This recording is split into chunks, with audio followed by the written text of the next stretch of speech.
Good afternoon, everyone. Farah Griffin, and I'm thrilled to be back. What a day. What a day. I knew that it was going to be extraordinary, but it's even surpassed my expectations. I have learned so much about Geri, about her music, um, about her life, things that I didn't know, things that I've learned a little more deeply. Geri was a gift giver. Um, those of you who know her may have received one of her gifts. It was almost a ritual. If you'd worked on a project with her, she'd give you a gift. I'm actually wearing a necklace that she gave to me as a way of having her spirit here today. Um, and I think that today she's continued in that tradition by giving us all a gift, giving us the opportunity to gather together as community, to listen and to think together and aspire together as she always did. And I also think that this symposium has been a gift of gratitude to her for all that she's done, all that she's given us. This keynote session has three parts. It will start with a reading by Fred Moten, and then there will be a kind of improvisational conversation with Terry Lynn Carrington, Gina Denton, Angela Davis, and then we're going to hear from Courtney again, who we heard speak earlier, but we're going to get Courtney to come and play. So there'll be poetry, conversation, and music, just the kind of thing that Geri loved. And Bob O'Meally will close us out. Speaking of gifts, Fred Moten is indeed a gift to all of us. He needs no introduction. He's a brilliant theorist, a highly influential teacher, a gifted poet. He teaches Black Studies in the Department of Performance Studies at the Tisch School of Arts, New York University, where he also teaches critical theory. He's the author of so many books, so many, I won't even mention them, but two. The first one, In the Break, which was paradigm shifting. And of course, The Undercommons with Stefano Harney. And his latest book, All Incomplete, which will be out 2020 this year. Please join me in welcoming the wonderful Fred Moten.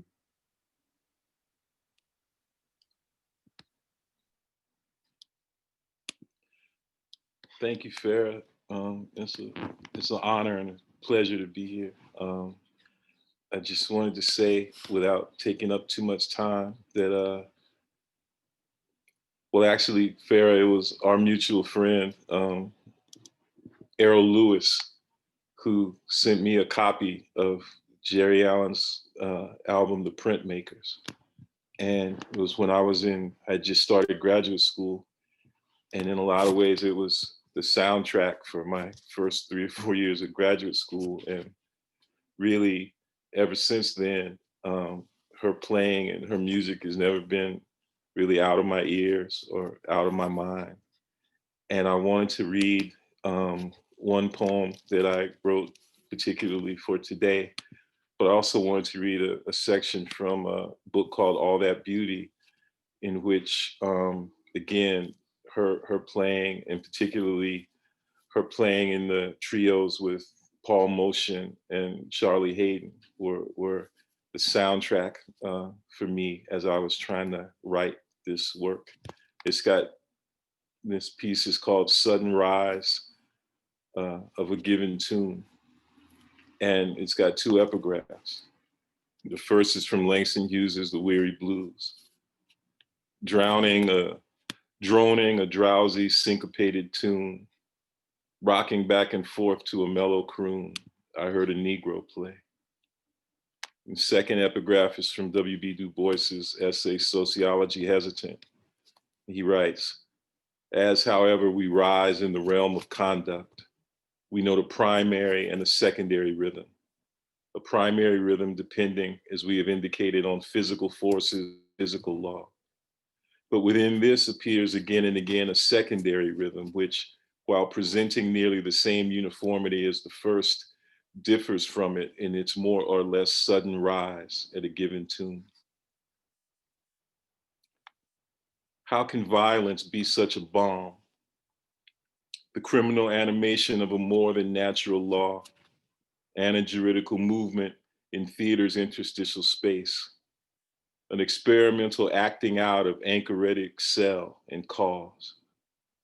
The secret life of things is open, made plain, phenomenal ding hiss, this thing we are, all these things we are, all this, all we keep trying to get to, all we can't get back to, all miles ahead in nothingness is all that's left. Maybe the problem is simply looking at, which is to say listening to.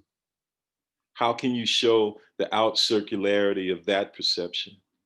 Its difficult pleasures of return and syntax, its embedded imperceptible hesitations and miniature seismic events, its pulsive touches, its dyslexic, hyperlexic scratches and scars. What is slave language? What's it mean to be published? Does displacement make me play the agent of my displacement, or does it let me murder my ideal? What if lyric poetry regurgitates identity? Then Phyllis Wheatley is fresh and flesh and fly as rumination syndrome. Psyche is the residue of her indigestion, which is nurture. Rumination wanders, a resuscitative essay on the run. But you never get there. All that heavy Plymouth plantation peculiarity, voluntary, involuntarily on trial, on edge, over the edge and curved, scooped, sloped, depressive, manic. T is musical, a one note, one pulse percussive flight of emphatic dig like I ain't going anywhere. Authentic mantic gesture is I ain't going nowhere. Who you looking at falls to where you looking from, when you looking. Ask and you can cut when and where. You cannot remember where or when. You can trace the genealogy of Baldwin's eyes with a little piece of rough silk to get the tactile sense of something going on. It's like Chile cussing out Siri again. It's like when Arendt writes to Jaspers, I've begun so late, really only in recent years, truly to love the world. Within a certain relegation to the private, given in the form of rescue, this can only be expressed in a sealed envelope or whispered with deviant love to your rose gold avatar. Baldwin says there's something ironic and violent and perpetually understated in Chile's speech. It's something tart, authoritative, and double-edged. Something you hear whenever you hear a Negro play like Langston. It's almost like being in love for those who have never been covered or born in distress or have no toposociological hitch, no quantum sociological pause, no subatomic subspace slide. Feeling, sweet feeling drops from my fingertips. The tips imagine auto-excessive caress and come from that imagining. They dance into the scene, and the difference in dancing through seeing is inseparable. Hearing saves the place it makes by changing. They prepare a table by twisting, stretching, and wrinkling. Gluing and tearing can't be excluded from remorseless working. What it is to taste mass in the heart of eccentricity. What it is, celebration shot down, unburied, unrisen, listening and looking, hearing and seeing, till one another fly away. I wish I could caress, turn myself off and go on down.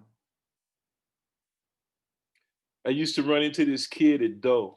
We'd be browsing the stacks on the top floor, looking at books that explore the frontier between mathematics and philosophy, circling ideas of mathematical existence or notions concerning the reality of mathematical objects, courting Black study where continuity, compactness, connectedness, the active sounding of our spooky distancing, nearing, overlap is a way of walking down the street in love. If there's that divinatory thinking that Oscar Becker calls mantic phenomenology, then maybe there's a mantic disposition that puts the phenomenological consensus out on the floor, turning, like never to return. What's the relation between fugitive monasticism and the paradisiacal garden? What's the relation between the paradisiacal garden and a hard row to hoe? What's the difference between Moses the Black and Black Moses? What's the difference between Harriet Tubman and Isaac Hayes? Is the theft of stolen moments some new asceticism? Is there an aesthetics of the transubstantial feast? Angela Davis is our beloved, our odious lingering in aerotopology by an ice blue stream, like shelves of noise and curve and recess, like the continual forming of a pit. When people move, they move topologically and topographically, meditating through the duet towards O, the open cell. It's not that O comes first, it's that it comes to fuck first up. Hey Tosh, hey Josh, form a pit of iterative presences in a field, grass cat tapped down in swirled squares, little phantasmagoric agoras of rubfall. Earth makes place through world where we hold, where study, strain through set logic, stack cruising till after 30 years he whispers, Zalamea. A dream is a woman's club. All the symbols are double envelopes and difference engines, bringing in the sheaves of palm and olive, the innumerable bundles of ointment and anointment that render every unit Sicilian and impure, mouths filled with the South and streams, coming virtually through themselves like murmuring birds that get here before they leave there, which they theorize as a new bouquet, a newspaper called The Mystery, a project taking shape and losing it, giving shape away with sharp turns and jumped back homotopic kisses off schedule, margins at the center of their thought, which gloriously falls to preserve all that Shivi breath and lapsed concentration by deforming it, like a quartet for the end of times live stream. And where matter is present in nothing, like a fade of porches, leaps in and through the leaves, in the serialization of its seriality. Daniel Ham announces a method for the tortures of mothers. Black ink is blues blood in manifold, breeze blood in imaginary axes, phase systems out of spiritual linen, rhythm sections out of silk, some pulse fabric and caressive trap field in a bruised description of this skein, of this continually silt animated, exhausted, like a choir come out of paper in a reading from the book of thunder, streams in the mouth of Florida and more, biscuits of air let go in bursts of hand shear, sheaves of sheaves raised up like leavened stone. Don't cite Black women, recite Black women, their doubt percussion, their sister tour, their heavy water. That's the communicability of the shoe. Rather, he made himself nothing by taking the very nature of a servant, being made in human likeness, in the whipping machine, through its power to individuate. They kill him every day, and grace is everywhere in fasting. The fluorescent asceticism of the sheaf. Giving is everything and more. That's all. That's all. The exhaustive communicability of the shoe. He was blessed and cursed with visitors. The terrible aestheticism of the sheaf. They came with plates and tea in the name of the Crenshaw Legal Clinic. They came as violent, lonely mothers. The essential habit of assembly in a blue concert. The fleet communicability of the shoe, the tortured imperative to rest in power, primordially empty spaces in the mix. Come levy rents here if you can. The perfect astigmatism of the sheaf, what harmonizes things and what's awry in them, all sharing middle distance, nothing different, all the same at a sudden rise in the endless anarrhythmic way we stave off starving. That's the communicability of the shoe.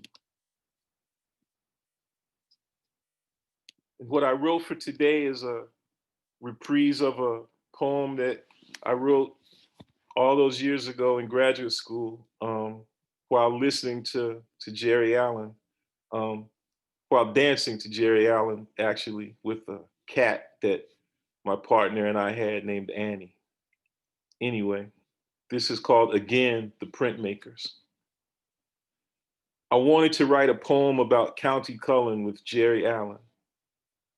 It will be a poem in palm motion, where accompaniment is complicated by the trap set and all this being alone together, wanting to burst the increment and leave it innumerable, but with a number feeling in a conspiracy of funeral and quickening. One hand, other hand, our broken necks, our serious leg thrown jam, given all that it would be, to dance the forgiven etude of trios in delicate surfacing. Sound like she wanted to get out of something, to get out of getting something out of this as fast as you can.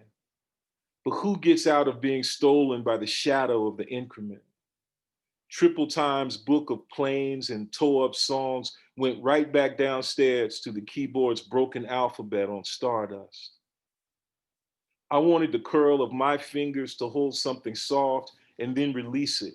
Every little embrace of letting go, a little wind or wing, and it's all just stop and go and hold and let go. Annie's flexed, uncurl in light step. I thought if I could be that necessary. Now that you know, being on the surface with it, can we act like we're on the surface of it and take a break from all this waiting? All this wanting too. And are you ever lonely? 33 and a third, 1/3, all three of you, all one and more. I wanted to share her colors.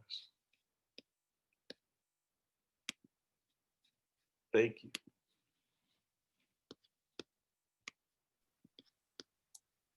Thank you so much, Fred. Thank you so much.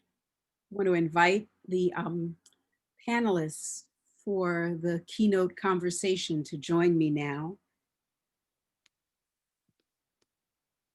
In the spirit of Geri, we envision this keynote as a collective and improvisational conversation, an opportunity to discuss Geri's aesthetic, spiritual, and political commitments, her collaborations, her sensibilities, her visionary innovations, which informed her writing, her playing, her community, and her institution building. I'll give some brief introductions. You have lengthy introductions of each person, but I'll share just a few lines. Terry Lynn Carrington is an NEA jazz master, 3-time Grammy Award-winning drummer, composer, and educator. She performed in trios, 2 trios with Geri Allen, ACS with Esperanza Spalding, and the Mac Power Trio with David Murray. And she's led many concerts and celebrations since 2017, honoring the legacy of her friend, Geri Allen. In 2019, she was named the Doris Duke Artist, and she is currently the founder and artistic director of the Berklee Institute of Jazz and Gender Justice, which I hope we'll talk a little bit about today. So welcome, Terry Lynn. Thank you. Angela Davis, again, another person who needs no introduction. She's been important to us for quite some time, never more so than now at this moment that we find ourselves in. Davis has been deeply involved in movements for social justice all around the world. Like Geri, she's a teacher. Every space, every conversation becomes a classroom with Angela. She's a teacher wherever she goes. But we know that she also is now Distinguished Professor Emerita of History of Consciousness at Santa Cruz. And she goes all around the world lecturing and teaching. She's the author of 10 books. She's a very, very knowledgeable listener of music, all kinds of music, but especially jazz. She's a founding member of Critical Resistance, a national organization dedicated to the dismantling of the prison industrial complex. Her ideas are coming to the fore even more so today than they have in the past.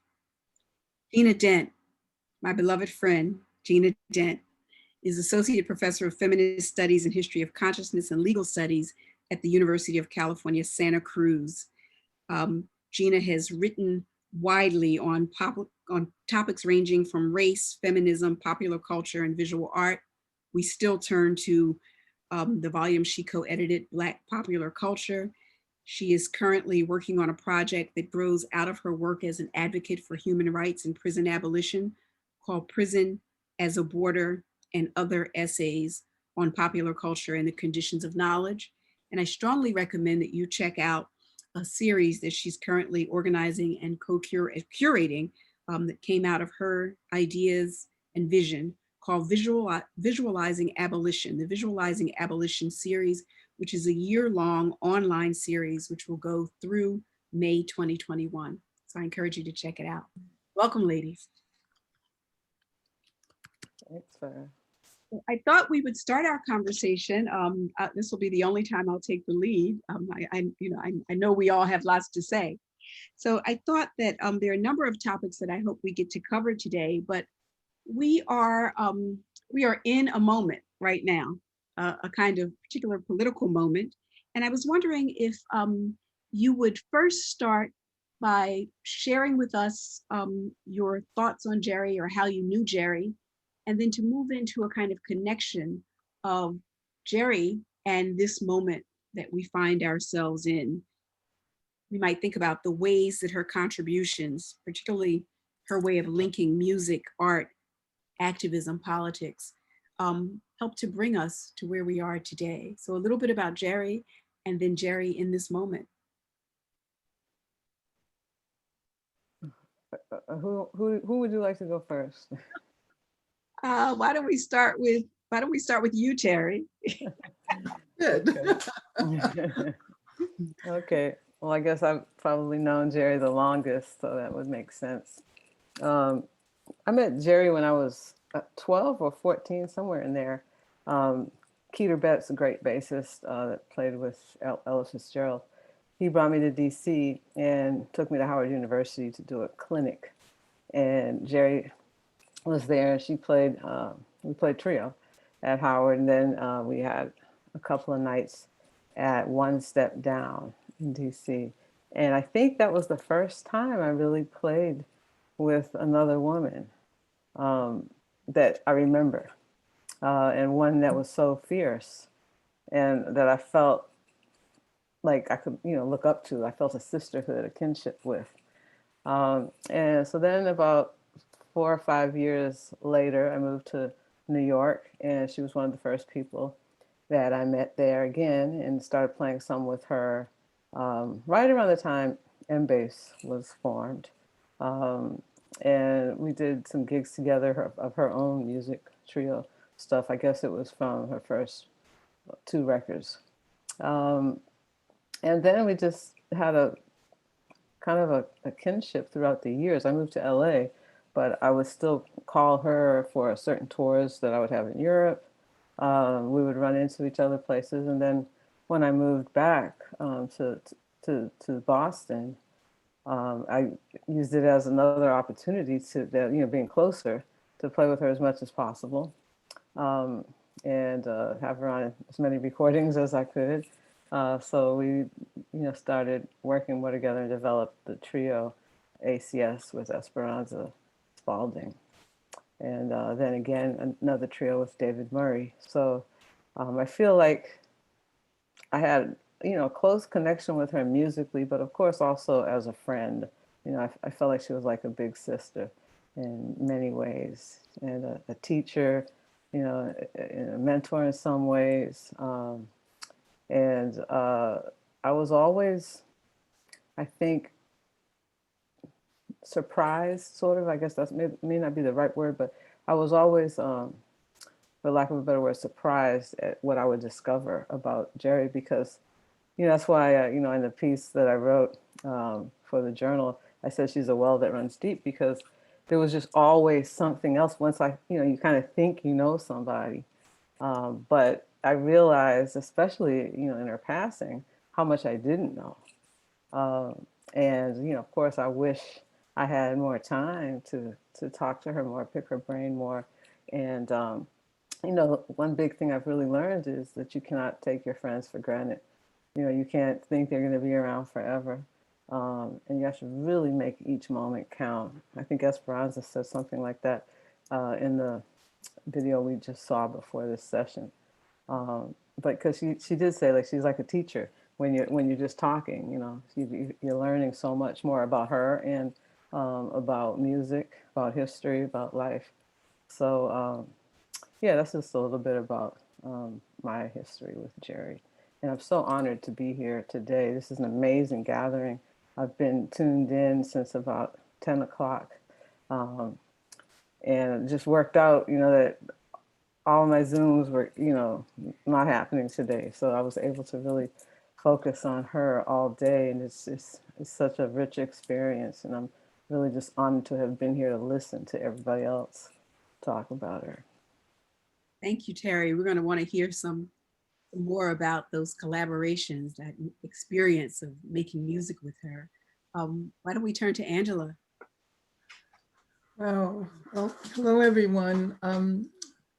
I guess I should say that although we're coming together in cyberspace, I and Gina and I are located on unceded Ohlone territory here in Oakland, California. And I just want to affirm what oh my God, I'm not awake. I got up at 5:30 this morning to watch the entire conference. And I feel like I'm just now beginning to feel the earth under my feet. So let me affirm what Terry said. This has been an absolutely phenomenal conference. And I didn't realize how welcome all of these reflections would be as we await news about the election. It's like the perfect way to spend this day. I learned so much from all of the presenters, Nicole and Sherry and Vijay and Mount and Yoko Suzuki and Courtney Bryant and Kevin Feles and George Lewis and Fred Moten and his powerful poetry and all of those I haven't mentioned. I feel very full. And I think Geri has a way of transporting us to an aesthetic dimension that generates a kind of clarity that we need to confront the task of moving collectively toward a more liberatory future. I met Geri for the first time, I think it was 1986. I've been living in Oakland for a very long time. And I can remember the moment when some of my friends were talking about this amazing young Black woman jazz pianist. And she was coming to perform in Berkeley. So we all attended the performance, and not only did it not disappoint, it was just, I mean, I think people are still raving about that today. This is how many years later, since 1986. And then not that long after that, I became friends with Terry Lynn. We met, and you always have to remind me the year. It was about 89. And so I got to follow Geri's trajectory through Terry. And then of course, every time Geri came to perform at SF Jazz or the Monterey Jazz Festival, if I was in town, I was always there. You know, I never got to know Geri as a close friend, but I can say that her music has been with me for a very long time, and it makes me feel this intimate connection with her. And I'm so happy that we all get to participate in this conference today.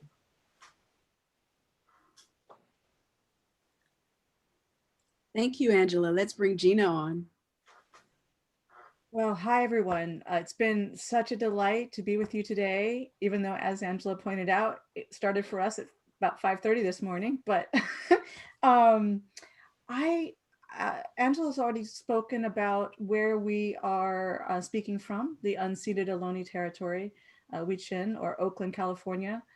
I love the fact that everything that's been done today feels so in the spirit of Geri. It's all felt like everything that she put in the world. And as Angela pointed out, and this is very true for me, I didn't know Geri well. I've been fortunate to meet many members of her family, and I care for them deeply, even though I realized when I was trying to remember when we met that it's not necessarily from so many personal conversations. It's about so much of being immersed in the music she created and in her life and the people that she has loved. And so I feel like quoting Fred here to say, when he said, I wanted to share her colors, I feel like I've been so privileged to share her colors. And I guess I want to start quoting her. I know that her thesis is going to be coming out in the amazing collection, but I was privileged enough because Michael shared it with us to read it. And one line really hit me. She's talking about Eric Dolphy, and she says, the loss of an improvising musician is always greatly felt. And it's really, I think, that grounds her desire to write about Dolphy. But of course, as I was reading this, I could only really think about Geri. And so much of what has happened in the wake of our loss has really felt that she's still with us. As a non-musician, it's actually really hard for me to learn to identify someone's sound. I'm not fast at that. But one of the things I started to discover about Geri and her music is that I could identify her by the forms of her relationality, by the way that she engages with other musicians. She evolves so much in her music. So it's not like you can look for one thing to really identify her. And yet the spaces she creates, the modalities of her interaction are the things that I started to recognize. And so it feels to me and that our panel and the whole day has been a way of honoring that. And also thinking about that as a kind of feminist engagement. And I know, I think all of us are eager to talk more about that. And I guess I want to say to start out that I'm quoting Esperanza Spalding from the Harvard Symposium on Geri some time ago. I guess that was 2018, I believe. And Esperanza was talking about learning to play with Geri and recognizing the feminine nature of her playing. And actually, Esperanza was talking about having to learn to do it. She was like, what is this? What is it I'm feeling? And I thought that was so beautiful. But actually, for me, it makes me think that it's not so much what you're finding that is nature or what is feminine, but what you're having to build that is feminist.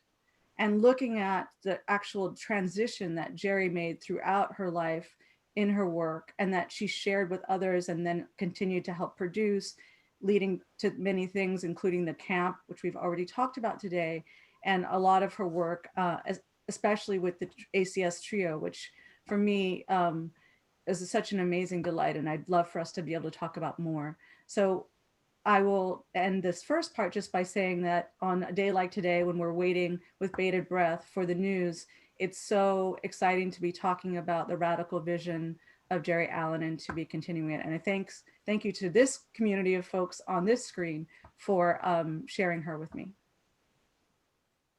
Thank you. I'd love to pick up with something that you said, Gina, and then, I'm sure everyone will want to talk about this. When you talked about feminist engagement, and there was a question early on where someone wrote in the chat a question about the relationship between aesthetic space as connected to Black feminist space.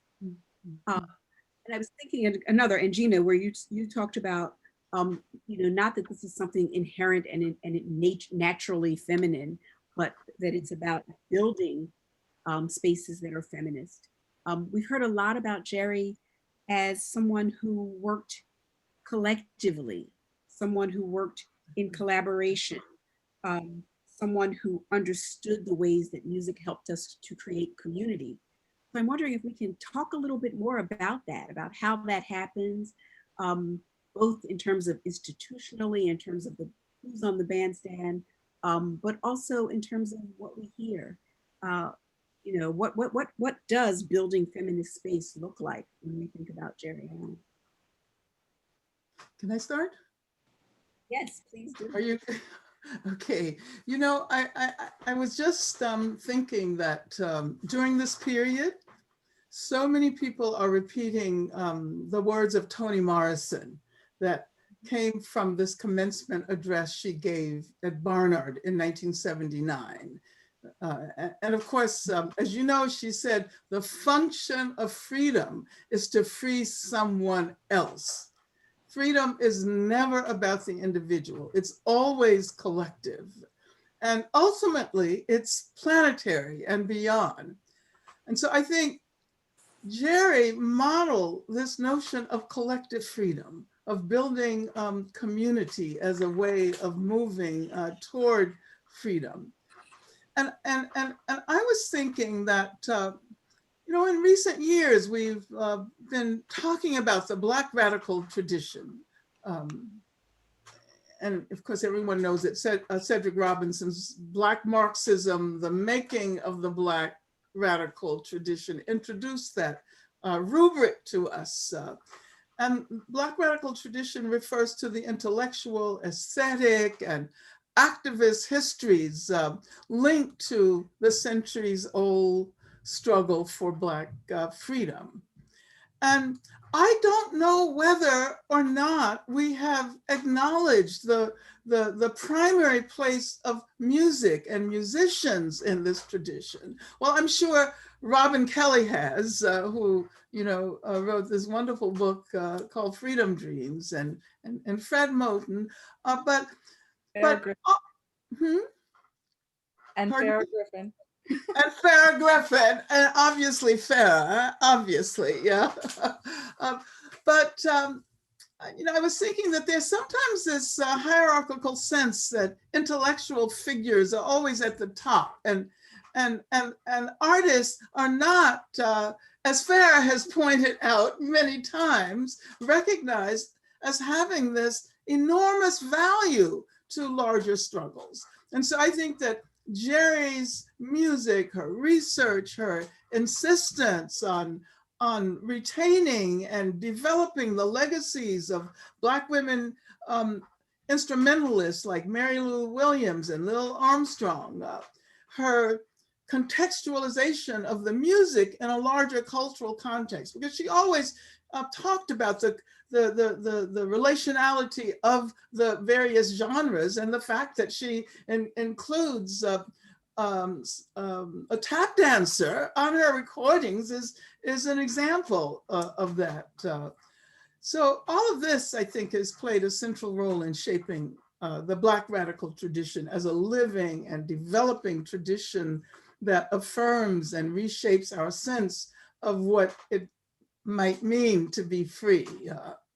And maybe a little later on, I can talk a little bit about, I wish I knew why. I wish I knew how it would feel to be free, which I think is a major theme of the Black radical tradition. We're gonna. Let me just say, I always hear Nina Simone's version in my head whenever we're imagining the future, but I absolutely love the performance by Cassandra Wilson and Geri Allen, which we saw during the break. It was amazing. Carrie Lynn, do you want? Yeah, I have a few words. Yeah, it's funny, you just said that. It made me think about the function of freedom is to free somebody else. And I was thinking about that earlier today, and how playing with Geri, one way that she pushed me was by what she didn't play.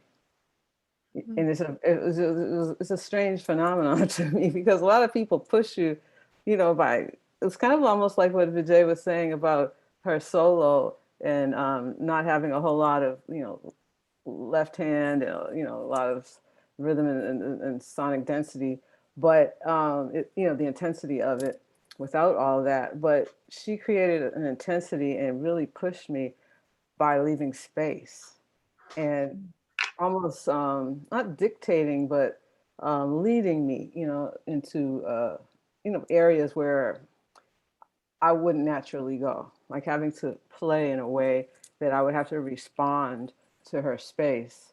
So that's very interesting, you saying that. But and I know Yoko spoke of Geri, being a feminist, but not saying that, not necessarily using those words.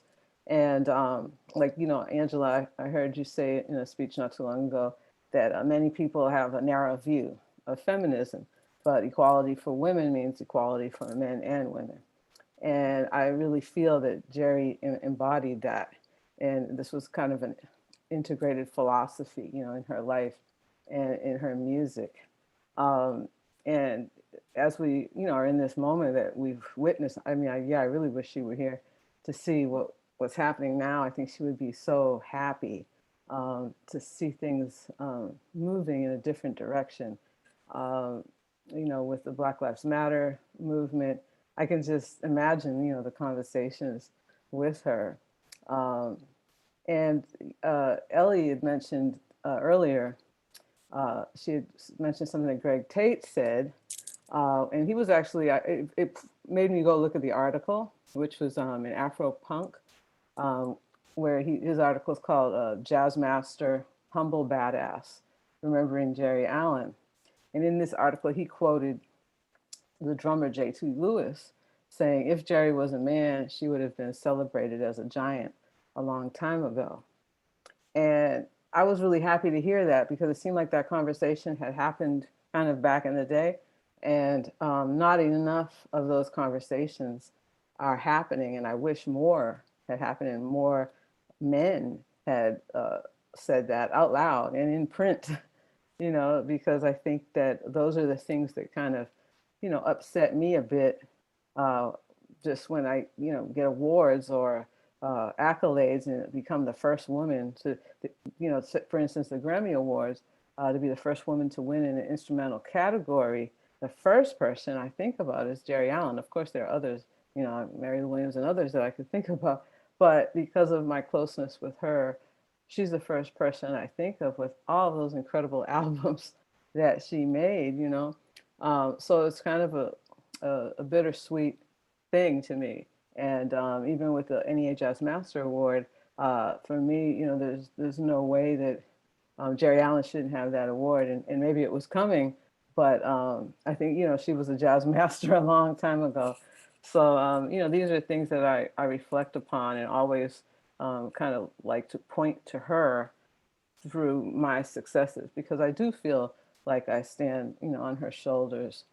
And in Greg Tate's piece, he also said, let's see, I'm going to quote him. He was remembering the moment when he realized her standing as a jazz pianist, or in the legacy of jazz piano. He said to himself, you do know that whenever Cecil, McCoy, Herbie, and Chick all check out, the building will totally belong to Geri, right? Now that was him talking to himself. And I understand he was a dear friend of hers. And I understand, what he meant lovingly. But I also feel like it would serve us better and serve Geri better to look at it like she already had her own building. Like the Titans in jazz don't necessarily, hold it down to the point that no one else has ownership on the block, if I were to use the same metaphor that he used. And I think they would all agree, because as great as they all are and were, and they influenced her, like has been stated a couple of times already today, she developed her own language that also influenced others. So to me, she not only owned her own building, she had many tenants in there as well. So it was just something I wanted to, mention in thinking about, her feminist role. I love that. I love that idea of the building and the tenants, because we all tenants in that building. And I think one of the things that resonates with what Angela said about, quoting the Tony quote, and the function of freedom is to free someone else. Geri did that on the bandstand all the time, and she didn't just do it for young women, she did it for men. She created a kind of space that we're talking about that would be a space driven by a kind of feminist vision where people had access across gender, across sexuality. Every night she did it. Gina. Mm. Well, yeah, I think that since we started by really talking about Black feminism, but also I think Terry was quoting Angela, but the idea that it's really not about the label. We're not focused on that. We're focused on modality of being, ways of relating that really we can't essentialize. They're not women's ways of relating. And actually in jazz, it's extra important that we're not talking about them as women's ways of relating, because unfortunately, and Terry's institute at Berkeley, which Angela and I participate in, as well as Farah, really jazz and gender justice is really helping to think through this problem. It's not really about sort of resting into, oh, now we're women musicians, we're going to be different. So what's so interesting to me in everything we've been hearing today and everything I've heard about Geri and everything I've heard in her music is that openness. I think Sherry Tucker said earlier something that really resonated with me. The three of us are working on a book together about Geri, and we'll probably talk about that a little bit. That's why we're here together. And one of the things about it is that, we have this playlist of Geri's music that we kind of put together and keep listening to, but it's not background music. As Sherry put it earlier, it's not laundry music. So the only way to be with that is really to be with it, to be completely present with it. And it's, she has some quotations about Dolphy in the thesis that also support this, about sort of quoting from Dolphy saying that, it's basically ephemeral what you're doing, and that it's about being with this present.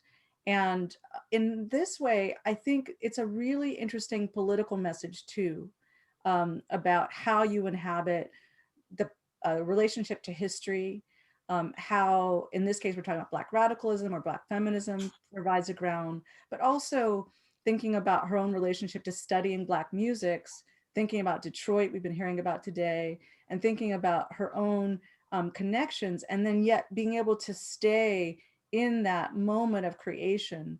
And that seems to me very consistent with the way we've transformed our political environment. BLM has already been mentioned. We talk a lot about the co-creators of BLM, three feminists. We often in the public disappear that leadership or don't know how to characterize it. So first it was characterized as leaderless, and then it was characterized as leaderful. But we're still really grappling with what it means not to have the same formation of leadership. And so much of what we heard today reflects that, and people talking about what it was like to play with Geri. Like, go somewhere and I'll follow you, right? As her form of leadership. So, what does that mean? And how does that affect sound? And how does that create a feminist challenge to us about sound and the oral? Thinking also through the thesis about how she's meditating on Black tradition and orality and orality, and the way of needing to, she's torn in ways that many of us have been torn in the scholarship, Black scholarship, and in other places, about preservation, holding on to those recordings, because she's really interested in making sure that improvisational artists get recorded, and so there's a record. But on the other hand, the record can hold you in place. So how do you relate to that thing that you already have and grow from it, evolve it, and do something different? And all of that seems to me so consistent with this Black radical legacy, and also so hard. I mean, we're describing it over and over again. And pretty much everyone today, I think everyone today, has described Geri in the same ways. I mean, how many people, do you hear described in a way that's so entirely consistent? So think about what that took to create that over a long career of changing so much. So, and it's really, to me, a statement also about the Black tradition, right? The statement, I mean, what she invested in, right? That way of being willing to change, being willing to evolve, and yet always knowing where you come from and always understanding what you stand on. So I draw a lot of strength from that. And I also realize that when I'm listening to Geri's music, I'm really just having to be there and having to do that. And it doesn't necessarily translate into, you know, the other things I might be able to do in that moment. I have to be with it. You know, one of the things you said, Gina, that you were quoting someone who talked about performing with Geri and her saying, go somewhere and I'll follow you. There are all these little nuggets that I want to pull out. And then, you know, kind of what does it mean, you know, to say, you know, when I hear that, go somewhere and I'll follow you. And okay, it's Dwayne Dolphin. You know, and having been, you know, having been encouraged by Geri to read on stage with her and scared to death doing it, is that go somewhere and I follow you, to me says so much. I mean, one, it says you go ahead, right? You carve out a path. Don't worry, I'm behind you. I got you, right? But it also says something about her constant willingness to take her own risk. And you know, what does it mean to follow? It means you're going to learn something. It means you might fall, you might, but I'm committed. I'm committed to following you on this journey. You know, it's just, I thank you so much for bringing that out. So I don't want to dominate the questions because I know Can I that. say something? Yes, Angela, go ahead. You know, I just want to add to this really exciting conversation about Geri's notion of collective leadership. Um, and of course, we know the discourse about jazz and democracy and how, you know, jazz models, I guess we might say, a kind of bourgeois democracy, a capitalist democracy. And you know, I was thinking when all of the young women, young Black women who have taken the leadership of the struggle over the last period since, say, the era of Ferguson. And as Gina pointed out, the ways in which they talk about a different kind of leadership, a collective leadership, a leadership that does not require a charismatic Black male individual in order to be affirmed. And, you know, we can find so much in the music that prefigures, that presages where it is we need to go, what it is we need to do. And this is one really important instance, I think, in which Geri's feminist notion of leadership, I want to bring feminism into the conversation because it's not only about women and gender, it's about different structures of being and ways of knowing, and in this particular instance, new conceptions of leadership. So I think that her modeling of the kind of collective leadership that we see young people insisting on today gives us a sense in which the music makes contributions far beyond what it is we assume. I wondered if you all could talk a little bit about the project that you're working on together, the book that you're working on together. Talk about its sort of its impetus, the idea to do it, and its form. I understand that the form is quite unique as well. So Terry, do you want to start?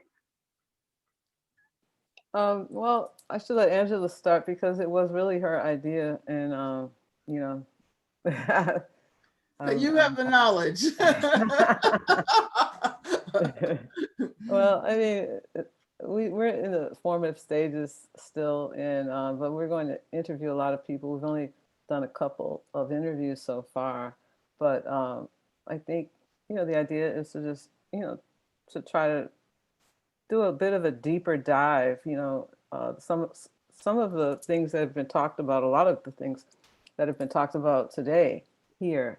We're trying to do that kind of dive with individuals players, scholars, composers, collaborators of hers, their family members, and just create something that hopefully can lead other people to doing even deeper dives. I mean, to me, she's somebody that should really be the subject, of master's thesis or doctorate thesis, or what, just somebody that people should study more, because studying Geri really, I think, opens you up to things that you don't know, that are even there. I feel like she, her existence kind of, her in her work asks questions. And though she answers some of those questions through her work, I think what's most important is her answers inspired more questions. So I think we keep finding our own pathways through our inquiry about her. And perhaps, Terry, you could talk a little bit about the Institute for Jazz and Gender Justice, because this project is not designed to simply bring Geri as an individual into an already pretty expansive literature, but it's about promoting a kind of transformation. And of course, Sherry Tucker is the one who taught us that you cannot simply add a female musician into the field of jazz and let that be. The point is the whole field has to be transformed. And so the fact that the slogan of the Institute is jazz without patriarchy is something that makes us really focus on the contributions of Geri Allen. Yes, and I'm also happy to say, once we get out of this COVID era, we are actually at Berkeley. We have a large space in the library that we'll be calling the Geri Allen Reading Room. So that I'm very excited about, to add to my contribution, our contribution to her legacy. But it's befitting because, Angela's absolutely right. I mean, for me, Geri embodied jazz without patriarchy. And it was definitely, she didn't have to say those words.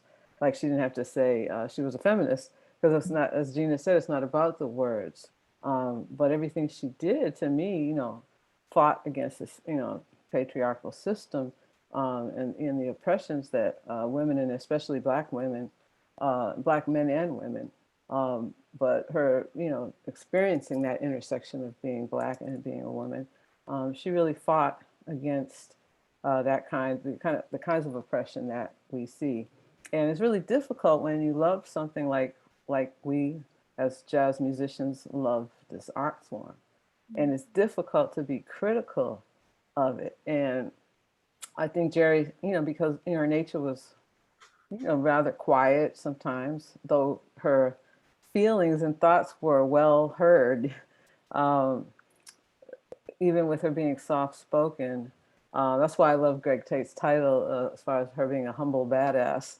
And I know, who quoted it earlier? Somebody quoted me saying, Sherry, I think, yeah, but he was quoting, maybe it was, anyway, a low-key militant, and something that I felt, so I see the alignment between a humble badass and it's this parade of, contradictions that she represented, and this different form of leadership. All of these things are things that, our institute is trying to examine and have other people examine.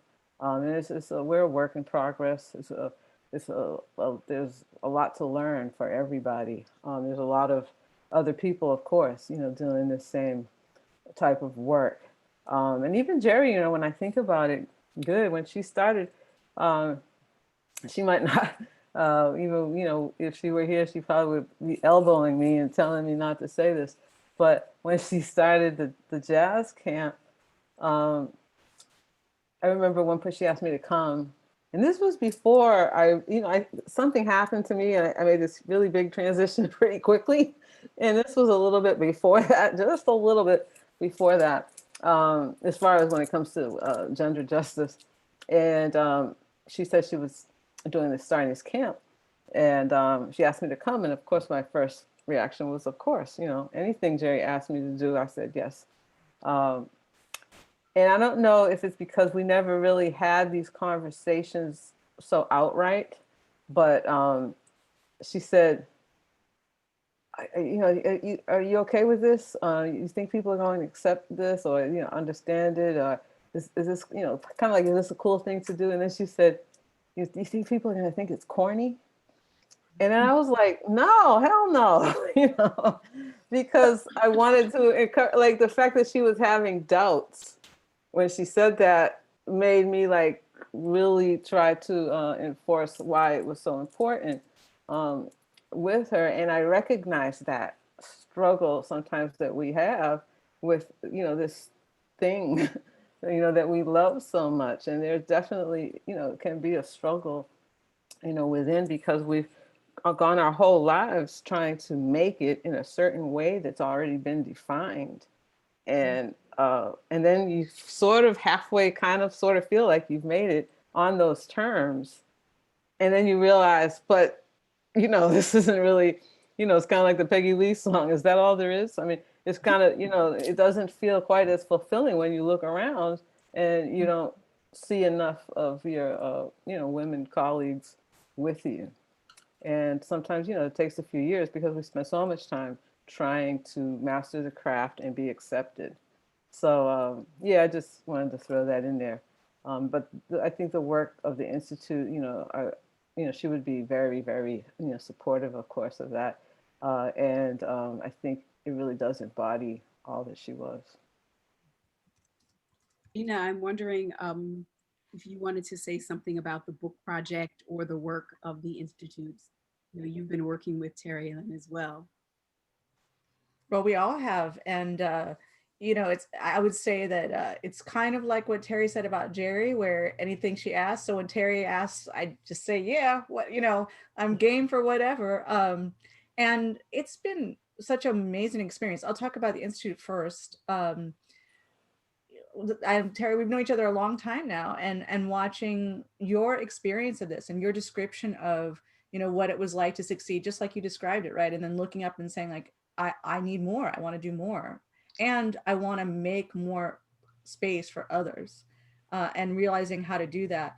I think it's really important for people to understand that the Institute is for jazz and gender justice, and part of it is to make sure that women and gender nonconforming people and trans folks are included. But it's not only that. There are lots of male identified folks who want to align with the Institute because of the musical challenge of it, of thinking orality, thinking sound outside of the paradigm that we've had. And so, that for me has been exciting. And of course, as I said, I'm a non-musician, so my relationship to this is very different. But the being asked to for us to work together and think together is precisely, I think, the spirit of this whole day, the spirit of Geri, and the spirit of feminism.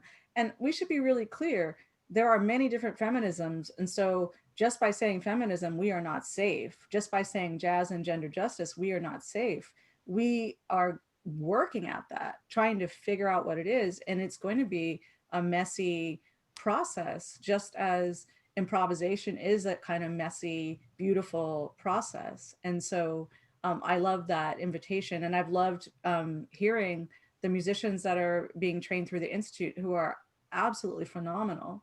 I should also maybe add, since we have so many different collaborations going, Farah talked about the series that I'm co-running at UC Santa Cruz, Visualizing Abolition.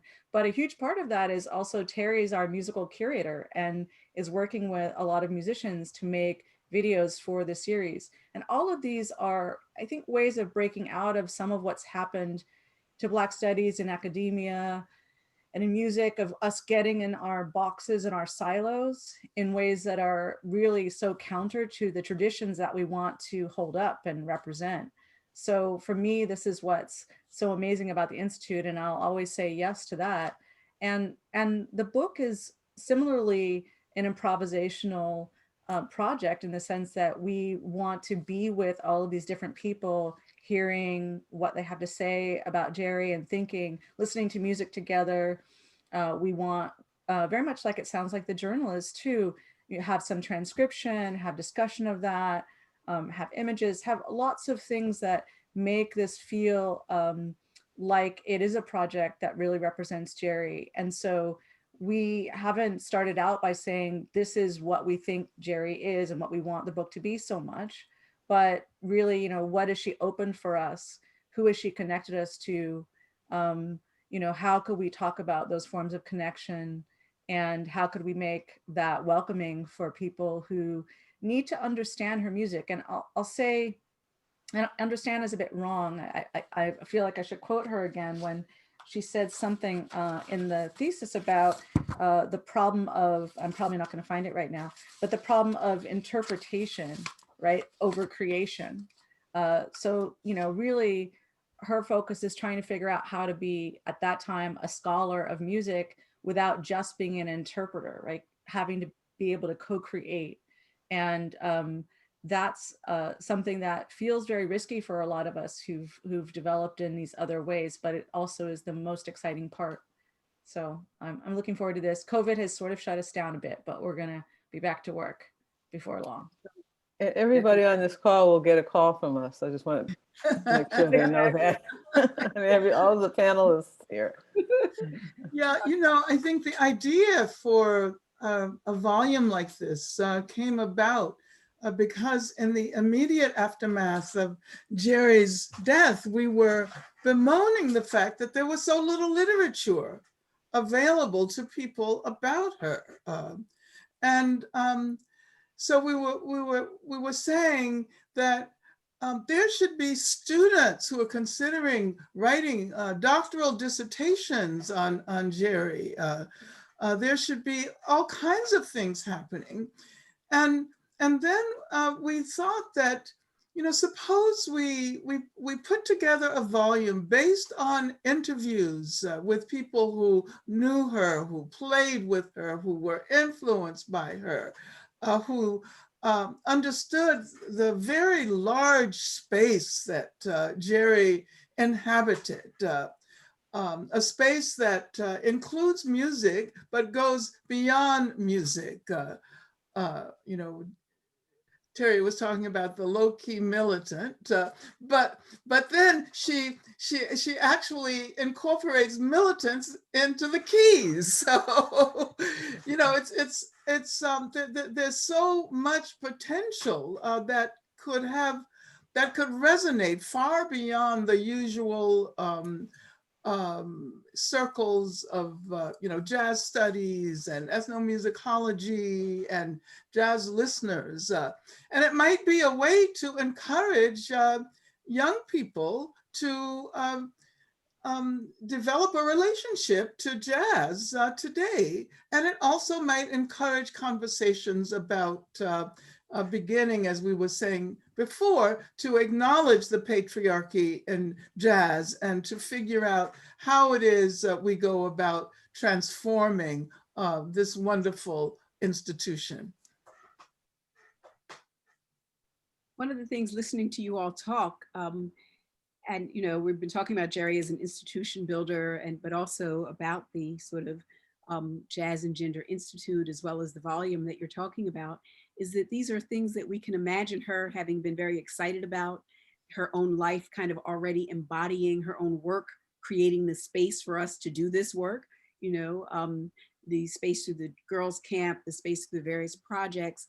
And yet both of the, you know, both the kinds of institutions, the Jazz and Gender Institute, Jazz, and the volume, also creating a space where people like Geri, her legacy, her contributions can be better appreciated, right? Kind of something transformative so that Geri can be fully appreciated, and people like her as well who come through the future. I want to invite some questions. We'll continue the conversation, but I'd like to invite some questions.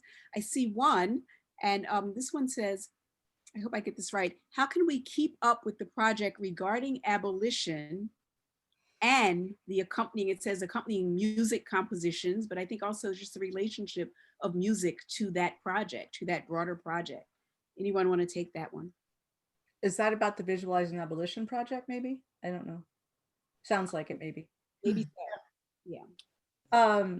Well, you can keep up, there's a website, it's barringfreedom.org, barringfreedom.org, or you can look up UC Santa Cruz Institute for Arts and Sciences.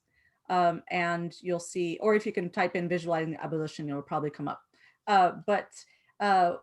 You know, that is so important. I mean, just thinking about what it would be like to have Geri with us for this work. I know she is with us, I feel that, but I also feel, a loss. I guess I would have to say that part of why it felt important to include music in this work is it's a visual art exhibition primarily that started this. And these are visual artists that are well known amongst people who know that work, but also lots of folks don't go to museums and don't follow contemporary art. And we know the racial stratification in museum going, and we could talk about that for a long time. But I would also add that, I mean, I've been listening to jazz my whole life because it was in my household, but I also know a lot of people who say they don't know how to listen to jazz. And they in particular talk about the difficulty of Geri and other kinds of musicians. And so I think it's really important for us to figure out how to break that down, how to invite people in. I loved so much of the video I saw today, and I loved that moment with Courtney Bryan when Geri was teaching and asking her to show the two ways that she played the traditional spiritual in her own way. And so I feel like those are moments that we need in the broader culture.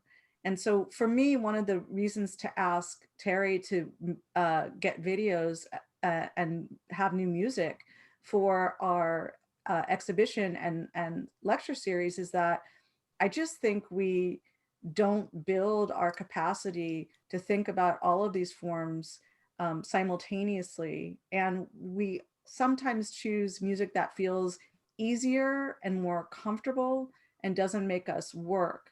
And for me, that's a larger problematic of thinking that, you know, like being a woman means I know what to do as a woman, or being a Black person or being Black woman means I know exactly how to be that. And it's really always about figuring out, given everything around us, how to be that in a way that is positive and generates, as we've been talking about, freedom for others. So I am hoping that by opening up all of these different forms together and allowing people to be exposed to this, that we will also be getting more people to feel comfortable in the music and comfortable with discomfort, which for me feels like a very important thing for this country in particular, a country that insists that everything's always translated into the language that it understands best, that likes to fend itself off from the rest of the world. You know, thinking about Geri, thinking about her thesis and her musical influences in her work, connections to Africa, the connections across the globe, and how important those are. I mean, one of the reasons it's hard to understand her music has to do with being open to and exposed to those influences. So I think, Gina, just to follow up on what you're saying, I think Geri was fully aware of what it meant to get people to listen to the music. And I know that once I went with her to a high school, and there were young people and they were restless, and she told me, she said, I'm going to have Casa, the drummer, and Maurice, the dancer, and they're going to do a hip hop rhythm. Those kids are going to they'll recognize that. And they did. They recognized, and that was a way in, right? And then she did exactly what she would have done at the Vanguard, right? But she gave them a way in. And I saw her do that time and time again. So I think you're so right. Building new audiences, building new listeners, and also making it very important that they claim it as their own, right? They claim it as their own. We've got a couple more questions. So let's see. This is a question for Angela. Um, could you talk about your idea of thinking of the blues as an oral text, and how might that relate to collaboration and social justice? Okay. Well, actually, I was just trying to raise my hand to respond to something you said, Farah. But I think I'll address the issue of the blues in the same way. You know, Geri's work was, I think she was intentionally creating accessibility by always emphasizing the roots. And I was just thinking the other day, the roots, whether the roots are in spirituals or the roots are in the blues, but it's, you know, always referring us back to the genealogy of Black music and allowing us to meditate on that. I was thinking about the fact that that she recorded the Black National Anthem a couple of times, and on that album with Charles Lloyd, when she was a side person, the album is actually called Lift Every Voice and Sing, and she has an amazing version there. But then she also included the song Timeless Portraits and Dreams. And yesterday we were looking at that wonderful panel with Esperanza and Kenny Davis and Casa Overalls and Carmen Lundy that took place at Harvard. And Carmen was talking a little bit about the album, but you know, what's interesting is that she opens the album with that song, "Oh Freedom," the spiritual, that I remember so clearly because Odetta sang that song at the 1963 March on Washington. You know, before I'll be a slave, I'll be buried in my grave. And then in the middle of the album, we hear Mary Lou Williams, "I Have a Dream." And then the very last tune on the album is "Lift Every Voice and Sing," performed by George Shirley. And I think that question of always making the roots visible, but also making us recognize how far we have come from the roots, how the amazing originality is always about remaking the tradition, constantly remaking the tradition. And also using feminist approaches to remake that tradition, inhabiting contradictions, which Gina talked about, not shying away from contradictions. And this is something that we see in the blues a great deal. We listen to songs in women's blues about women being beat up by their men and at the same time loving their men. So, and this is a contradiction that we're still trying to work with in the violence against women movement today.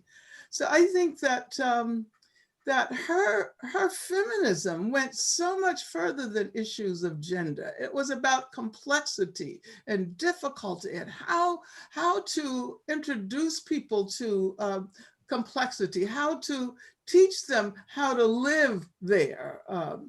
And again, I'll refer to what Gina said about listening to Sherry Tucker, who said she cannot listen to Geri while she's doing her laundry. And, you know, a light bulb went off, you know, because you have to focus, you have to be there. And that is actually the nature of her improvisation, fully inhabiting the moment. And in a sense, that is what we have to do in our world today so that we can move forward. Before we bring Courtney on, I wanted to give you a few minutes if there are any last statements or things that you want to leave us with. Although Angela, it seems like you left us with a world right there. But are there any other things that you'd like to leave us with as we move on to Courtney's performance?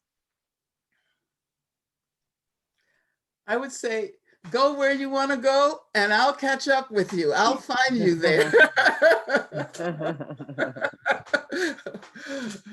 Indeed. Well, thank you all so much. This was just the beginning of a conversation. It feels like, like being with Geri, it's an opening, right?